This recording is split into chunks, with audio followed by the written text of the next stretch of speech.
Okay, so here's what to do when every task feels equally important. So let's just say you look at your list and everything on that list looks very important. It all needs to be done. And there's nothing that you can clearly ignore. There's nothing that feels like it's optional today. So instead of choosing, you hesitate because you can't do all the things. But you do try to jump between everything or you delay starting it all because it just seems like it's too much. And this is what happens when there's no priority hierarchy.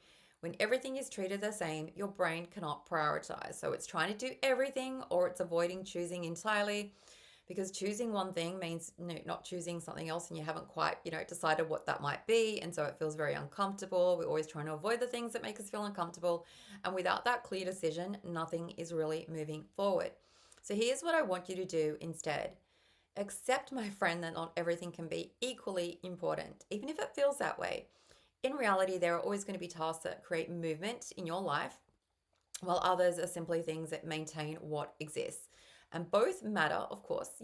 You wouldn't have it on your to do list if it didn't matter in some way, but they don't matter equally. So I want you to ask yourself, if I could only complete one of those tasks today, which one would actually move something forward in my life? Okay, it's not the easiest task or the fastest, but the one that creates the most progress for you. And that's going to be the anchor that you focus on. And the next thing you need to do is sequence, don't stack. So most people try to hold everything at once. That is what creates that self-imposed pressure.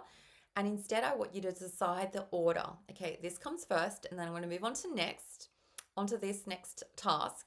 Even if everything feels important, it can't all happen at once. And so you have to decide that order. And the moment you've just decided the order, your brain is going to relax because now it knows where to begin. Okay, we're doing X, then Y, then Z. And now instead of feeling stuck in indecision, you're going to be moving forward with clarity. You're not going to be trying to do everything at once. You're going to be doing one thing, but you're going to be doing that one thing properly. And that's what actually creates that momentum you're looking for in your life. And this is exactly what I teach inside Inspiring Life Academy, how to prioritize in a way that actually works for you and your real messy life so that you're not constantly feeling overwhelmed by everything on your plate. Because it's not about doing, fewer things, but it's about, knowing actually what to do first. And you can find the link over in my bio for Inspiring Life Academy. That is it for this video. Take care. I look forward to catching you in the next one.